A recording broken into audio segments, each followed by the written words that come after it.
ассалому алайкум мухлисон ва шогирдони азиз. Бозам дарси мо идома дорад.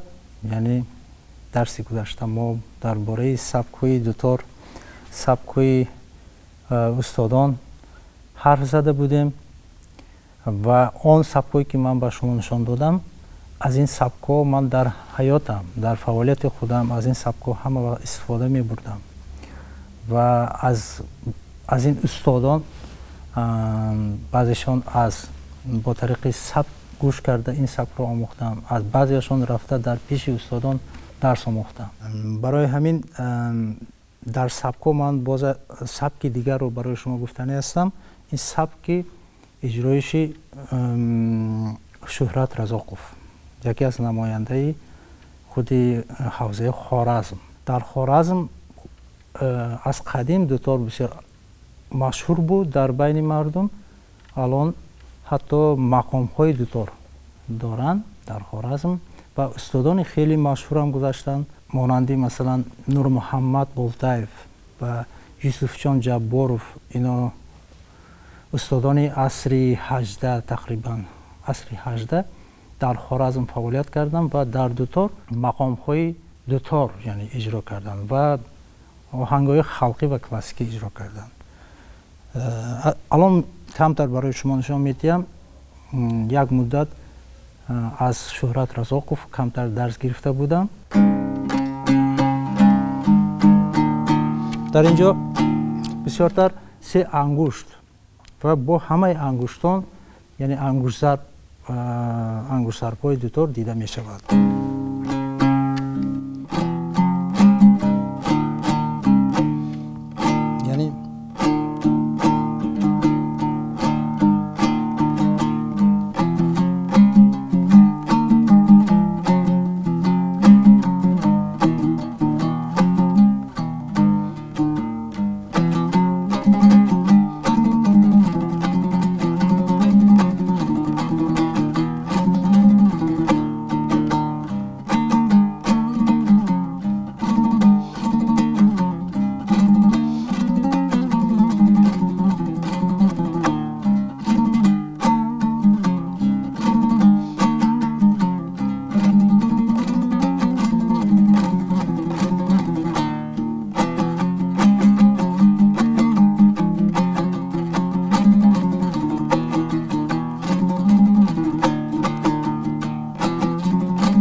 дар ин ҷо мо мушоҳида мекунем дар иҷрои ҳама ангуштон як ангуштзарби хоси дутор дар ин ҷо дида мешавад.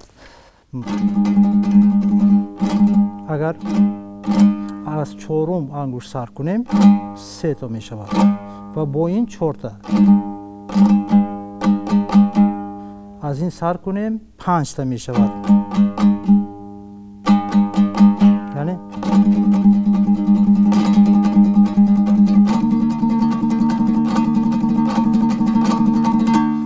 яке аз машҳуртарин оҳанг дар Хоразм буд бо номи Ровӣ. камтар кӯшиш мекунам нишон диҳам шумо ба ин оҳанг камтар ба оҳанги классикии Насруллоҳӣ монанд аст.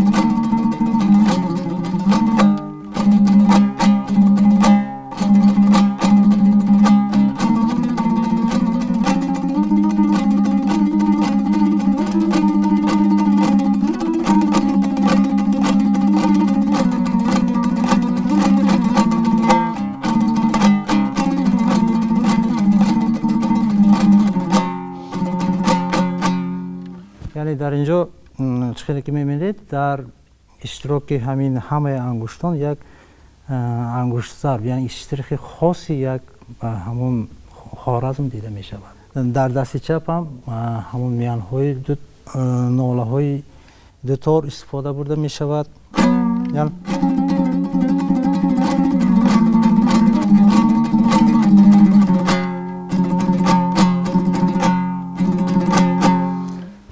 албатта дар инҷо баъзе чизҳо ҳамон умумияти санъати дуторнавозиро нишон медиҳад.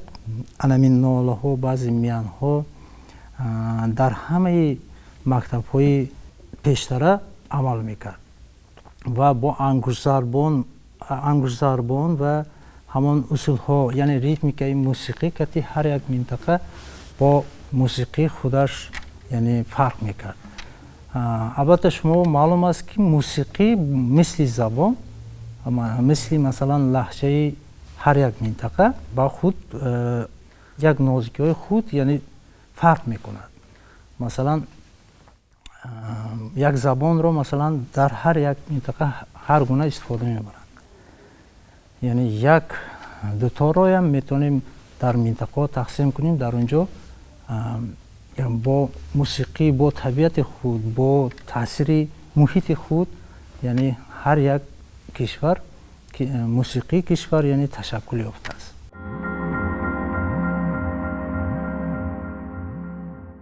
мо гуфта намонад барои ҳар як мутриб 3-4 яъне агар сабк ёд гиранд, агар барои рушди ҳунари худаш, барои рушди ояндаи санъати худаш ин хеле муҳим мебошад, чунки ин анъана аст. бо воситаи анъана мо метавонем ҳамон санъати асили қадимаи худро ба насли наврас расонда бошем. умуман дутор дар кадом кишвар ки набошад, яъне фикрёни дуторнавоз ҳамон бо ангуштон навохта мешавад. яъне фикрёни мусиқӣ бо ангуштон. фарқият дар он дида мешавад ки мусиқии ҳар як кишвар аз ҳамдигар фарқ мекунад. мо хушбахтона мусиқии классикӣ дорем. мусиқии классикӣ мо ин 6 мақом бошад. ҳатто оҳангҳои халқи классикӣ дорем. баъзе оҳангҳои мо имрӯз чандин сол, чандин асрҳо аст ки то ба имрӯз расидааст бо воситаи иҷрои ҳамин асбобҳои нодири худамо, асбобҳои миллӣ, яъне созҳои миллии худамон мисли дутор, тамбур ва дигар чангу рубоб аст. дар мусиқии дигар кишварҳо, масалан дар Қазоқистон хеле санъати дуторнавозӣ бо хеле хуб ба роҳ монда шудааст. домбра яъне баъзе ангуштзарбҳо мисли мо масалан ангуштзарби бой надоранд. масалан чиразар ин чизҳоро надоранд. фақат бо ду ангушт поён боло, баъзан боло ва тарзи қапишона дутор қабидан ҳам камтар дигар аст. аз ин болои косахона даста мегиранд. дар мо албатта мусиқи классикӣ аст. дар инҷо нозикиҳо бисёр аст ва ангуштзарбҳои дутор бисёр аст. бо ҳамин мусиқӣ фарқ мекунад. албатта онҳоям хеле мусиқии халқӣ дар байни худашон хеле мусиқии бой доранд. чизҳои халқӣ имрӯз мактабҳои масалан махсус доранд, фақат домбра меомӯзанд. ҳатто дар мактаби миёна ҳар як донишҷӯ домбра менавозад. махсус мактаби мусиқишон ҳам мисли мактаби интернат, ҳам дарсҳои мактабӣ мехонанд, ҳам мусиқӣ, ҳамашон домбра менавозанд. албатта фарҳанги худашона кӯшиш мекунад ҳар як кишвар боло бардорад. албатта фарҳанг барои тарбияи наврас ин хеле фоидаи калон аст ва таъсири калон мерасонад. ба хотири ҳамин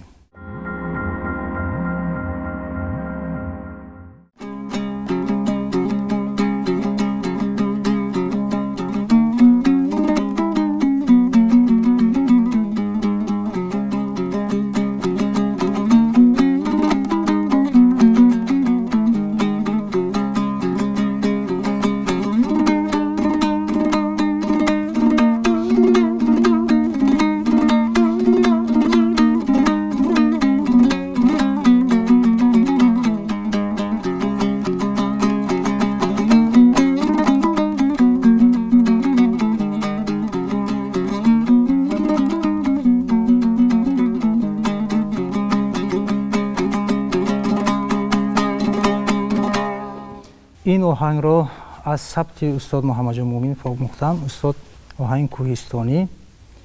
در اینجا هم انگشت‌های دنبره رو استفاده بردن و مهمش 5-1 یک ضربی ملی خودمان رو یعنی در وزن فلک در ژانر فلک بسیارتر استفاده برده می شود. از این با این طرز نواختن و انگشت‌های دوتاری پرده یعنی استفاده بردن. یعنی